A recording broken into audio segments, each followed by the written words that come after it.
네, 안녕하세요. 멘부스커님 저자 신정철입니다. 저는 질문 하나로 강연을 좀 시작해 볼게요. 여러분은 인생의 목적을 뭐라고 생각하시나요? 지금 행복이라 말씀하면 계시는데요. 저도 행복이라고 생각을 했거든요. 근데 행복에 대해서 사람들마다 이렇게 정의가 다르던데요. 저는 행복을 이제 즐겁게 사는 거라고 생각을 했거든요. 그래서 저는 20대 때부터 저를 즐겁게 하는 일을 찾아서 다녔습니다. 그래서 DSLR 카메라 유행할 때는 사진 동호회 가입을 해서 매주 출사를 다녔어요. 그리고 영화 좋아할 때는 부천 판타스틱 영화제, 제천 음악 영화제, 전주 국제 영화제, 영화제를 이렇게 다니면서 영화를 많이 봤어요. 그리고 소셜 댄스, 스윙 댄스 동호회 가입을 해가지고 주말마다 이제 춤 배우고 공연도 하고 그랬었거든요. 그리고 제가 여러분 중에 또 게임 좋아하시는 분 많으실 텐데 저도 게임을 좋아하거든요. 이게 제가 즐기던 게임인데요. 제가 이제 매일 밤 100명이 넘는 길드원들과 용사냥을 다녔어요. 이게 제 캐릭터예요. 우리나라 분들은 남자분들이부터 여자 캐릭터도 많이 하거든요. 근데 외국 분들은 자기 성별과 똑같은 캐릭터를 해요. 그래서 제가 외국 서버에서 게임을 했는데 제가 여자인 줄 알고 외국 남자분들이 메시지를 많이 보냈었어요. 저는 그래서 항상 이렇게 즐기는 취미가 있었거든요. 종목은 자주 바뀌었는데 항상 취미가 있었어요. 그래서 주말만 나가서 사람들 만나고 동호회 사람들 만나고 어디 다니고 항상 즐겁게 살았죠. 그래서 회사 사람들이 저를 보고 이제 어떻게 그렇게 이제 다양한 취미를 가지면서 사냐고, 참 재밌게 사는 것 같다고 그렇게 말을 했죠. 저도 되게 참 행복하게 내가 잘 살고 있구나 이렇게 생각을 했어요. 그런데 30대를 넘어가면서부터 언젠가부터 제 주말에 좀 신나게 놀고 집에 들어오면은 방에서 혼자 있을 때 왠지 공허하고 불안하더라고요. 처음에는 제가 왜 그런지 몰랐어요. 그랬는데 그러다가 어떤 강연 영상 하나를 봤는데요. 거기서 이렇게 음악인 남궁현 씨가 이런 말씀을 하셨어요. 요즘 젊은이들이 콘서트장에 가서 이제 가수의 노래에 이제 감탄하고 영화를 보면서 배우의 연기에 감탄하고 맛집을 찾아다니면서 맛있는 음식을 먹으면서 감탄하는 느낌표만 있는 삶을 살고 있다. 그 말을 듣고서 저는 딱 깨달았죠. 내가 그런 삶을 살고 있었구나. 남들이 만든 것을 소비만 하고 정작 내 삶에 내가 만든 것이 없구나. 이거를 깨달았어요. 신용보 선생님이 담론에서 이런 말씀을 하셨어요. 소비를 통하여 자기 정체성을 만들어낼 수는 없다. 인간의 정체성은 생산을 통해 형성된다.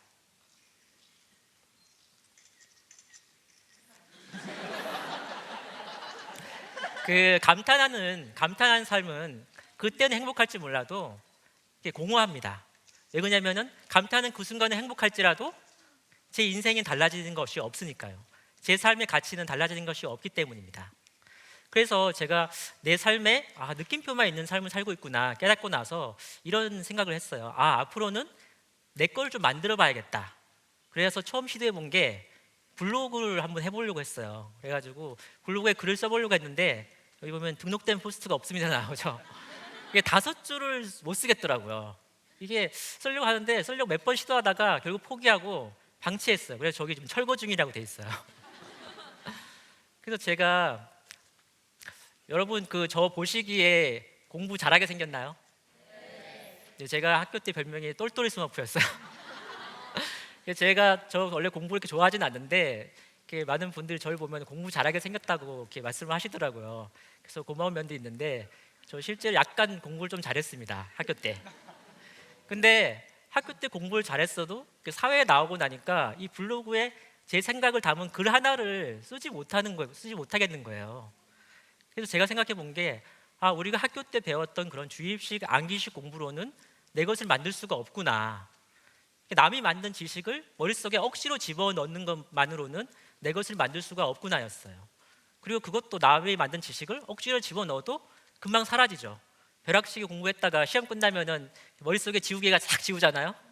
그래서 학교 때 우리가 했던 그런 암기식 공부로는 내 것을 만들 수가 없다는 것을 저는 깨달았습니다. 그러던 어느 날 제가 노트를 한 권을 구입을 했어요. 그리고 메모를 시작했습니다. 그래서 책을 읽으면서 줄쳤던 문장을 노트에 옮겨 적고 그 부분을 읽으면서 떠오른 생각들을 노트에 이렇게 메모를 했어요. 그러니까 책 내용을 이제 그림으로 이제 표현하기도 했고요. 블로그에 글을 쓰기 전에 생각 정리하기 위해서 메모도 했습니다. 그리고 이제 세미나 같은 걸 들어가서도 그 전까지는 그냥 이제 막연히 이렇게 듣고 있었는데 이때부터는 노트를 펼치고 강사분이 말씀하시는 걸 열심히 받아 적었어요. 이렇게 2년을 꾸준히 제가 메모를 했거든요. 이렇게 2년 동안 꾸준히 메모하다 보니까 신기한 일이 벌어졌어요. 제가 이제 노트에 메모한 내용을 가지고 글을 쓰기 시작한 거예요. 이거는 이제 미생의 윤태호 작가님의 강연을 들어가서 제가 메모한 건데요. 윤태호 작가님의 강연을 들어보니까 윤태호 작가님이 어렸을 때부터 열등감이 참 많으셨더라고요. 그러니까 어렸을 때 피부가 아토피도 있으시고 되게 피부가 안 좋아가지고 밖에 나가서 놀지를 못했대요. 그래서 다른 아이들과 다른 피부 때문에 되게 열등감이 컸다고 하시더라고요. 그리고 만화가가 돼서도 지금은 이제 미생처럼 되게 많은 분들의 공감을 주는 그런 이야기를 쓰시는데 처음에는 자기 봐도 너무 스토리가 형편없었대요. 그래가지고 그림은 좀 잘 그렸지만은 스토리를 못해서 되게 열등감이 심했다고 하시더라고요. 그런데 윤태호 작가님은 그런 열등감이 생겼을 때 그것을 회피하지 않고 직면하고 하나씩 극복을 하셨더라고요. 그래서 제가 그 강연을 듣고 나서 이분의 그 스토리가 아들러 심리학의 열등감과 연결시켜서 글을 쓰면 좋겠다 그런 생각을 했어요. 그래서 강연을 듣고 나서 제가 아들러 심리학 해설책을 찾아가지고 이렇게 책을 읽으면서 또 메모를 했습니다. 그 책을 읽으면서 떠오른 생각들을 또 메모했어요. 그리고 그 생각들을 모아가지고 내 안의 열등감과 만나는 방법이라는 글을 썼어요. 이걸 이제 LG전자 블로그에 제가 기고를 했는데요. 이 글이 되게 반응이 좋았어요. 그래서 포털에서 포털에서 윤태호 작가님 이름을 검색을 하면은 가장 많이 본 걸로 이제 상위에 떴었어요. 여러분 겨울왕국 애니메이션 보셨죠? 예, 저도 이제 제 첫째 애랑 같이 가서 재밌게 봤는데요. 겨울왕국 이제 애니메이션을 보고 온 밤에 유튜브에서 이제 레디꼬 노래를 검색을 하니까 동영상이 나오더라고요. 그래서 그거를 되게 반복해서 봤어요. 반복해서 보면서 가사가 너무 좋더라고요. 그래가지고 가사를 이제 출력을 해가지고 가사를 이제 반복해서 읽으면서 그때 떠오른 생각을 제가 메모를 한 거예요. 그래서 이 메모를 가지고 제가 또 글을 썼는데 레디꼬 노래 가사에 숨겨진 의미의 해석이라는 글을 썼어요. 이제 레디꼬 노래를 보면은 엘사의 성장 과정이 거의 나타나 있거든요. 그 성장 과정을 프로이드의 어떤 성격 이론과 연결시켜서 이제 글을 쓴 거예요. 이 글을 이제 블로그에 올렸더니 그 포털에 이제 편집자 추천글 예능 분야에 1위에 올랐어요. 예능 분야에 보통 드라마나 그 예능 프로 이제 그런 리뷰로 올리지 않으면 점수를 올라가기 힘들거든요. 근데 그때 이제 제 글이 1위에 올라가지고 이때 제 블로그에 처음으로 그러니까 네 자릿수 10,000명이 넘는 이제 네 자릿수가 넘는 10,000명이 넘는 방문자가 방문을 했습니다.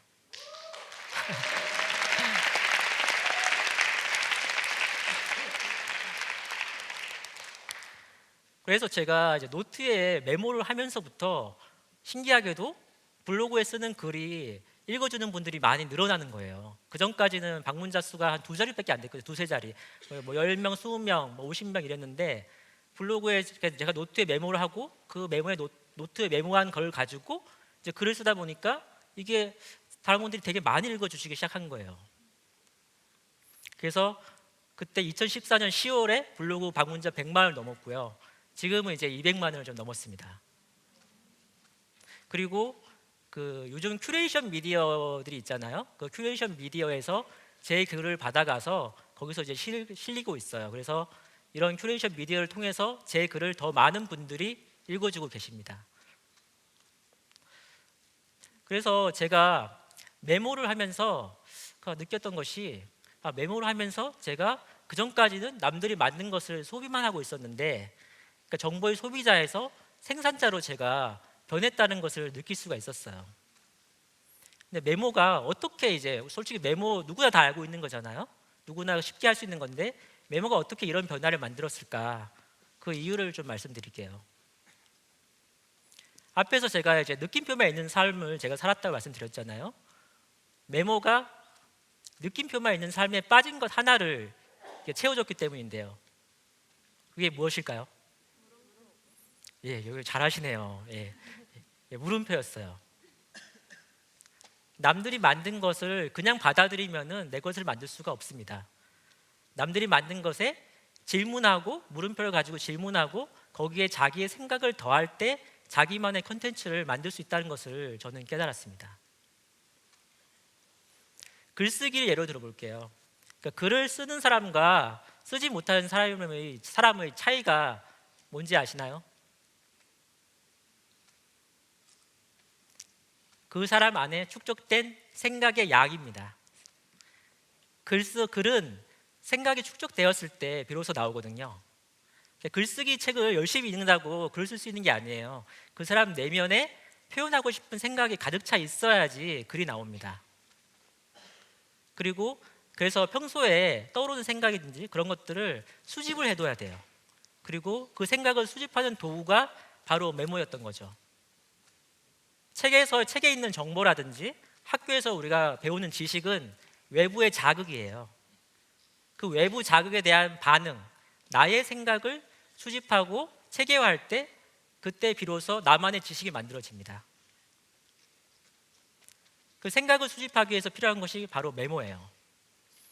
진짜 공부는 외부 자극을 머릿속에다가 막 집어넣는 게 아니라 외부 자극에 대한 나의 반응, 생각을 차곡차곡 쌓는 것입니다. 이렇게 나의 생각을 수집할 때 나만의 컨텐츠를 만들 수가 있어요.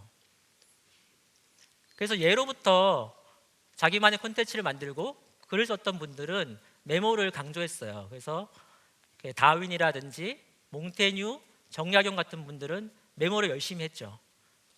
예로부터 그러니까 창작하는 사람, 글을 쓰는 사람들은 공공연한 비밀이 바로 메모였습니다. 그래서 제가 가져왔는데요. 이 그림에 있는 노트인데요. 저는 이 노트에 이제 제 생각을 이렇게 수집을 했어요.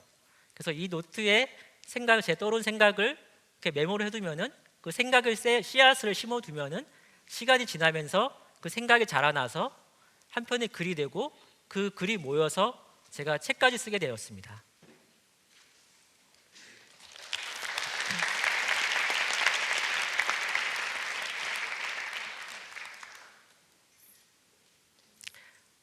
여러분 오늘 이제 공부에 대해서 이제 들으시려고 오셨잖아요.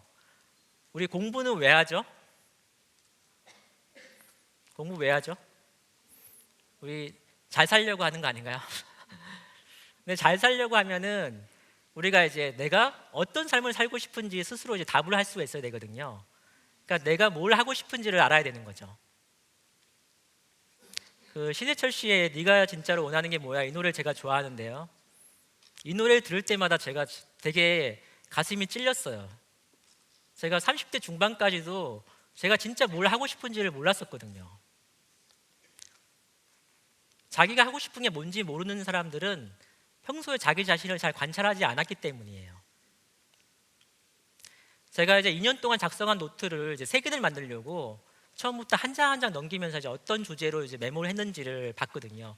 그래서 이제 구글 스프레드시트에다가 이렇게 작성했던 노트를 전부 다 이제 3개를 만들었어요. 이 과정을 하면서 그 메모의 출처 주제를 분류해 보니까 제가 2년 동안 뭘 하면서 살았는지, 내가 어떤 관심사가 있었는지, 뭘 좋아했는지가 보이더라고요. 저는 그 메모를 통해서 저를 관찰할 수 있었던 거죠. 자기가 하고 싶은 일을 찾으려면은 다양한 경험을 하면서 그 경험을 할 때 일어나는 나의 반응을 관찰해야 합니다. 어떤 일을 할 때 내가 행복한지, 억지로 일을 하는 것은 아닌지, 부정적 감정이 있는데 그냥 참고 하는 건 아닌지, 자신의 반응을 관찰해야 하는데요. 이 관찰이 그냥 되지가 않아요. 그래서 기록을 해야 됩니다. 이게 우리가 뭔가를 쓰려고 하면은 뭐라도 만들어야 되기 때문에 관찰을 하게 되거든요. 그래서 평소에 메모로 자신의 반응, 감정을 관찰하는 습관을 가지게 되면은 자기 자신을 더 잘 알 수 있습니다.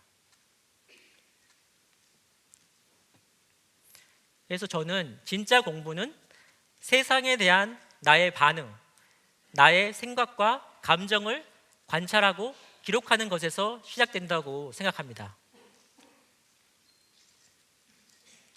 삶을 변화시키려면 뭐가 필요할까요? 내가 원하는 삶을 발견하고 현재 뭐가 부족한지 알아야 되겠죠? 그러려면은 현재 내가 살고 있는 그 모습을 먼저 바라볼 수 있어야 되거든요. 그러려면 관찰을 해야 되는 거죠. 그래서 이제 기록을 통해서 현재 나를 바라볼 수 있어야 하는 겁니다. 메모에 숨겨진 힘은 삶의 관찰자로 만들어 준다는 겁니다. 삶을 성장시키는 공부를 하고 싶으면 뭐부터 해야 될까요? 자신의 생각과 감정을 관찰하는 습관부터 만들어야 합니다. 그래서 저는 오늘 이제 진짜 공부를 이제 배우러 오신 여러분께 삶을 성장시키는 공부를 하기 위해서 평소 일상에서 매 순간 여러분의 생각과 감정을 관찰하고 기록하는 습관을 만들어 보시기를 권해드리고 싶습니다. 예, 경청해 주셔서 감사합니다.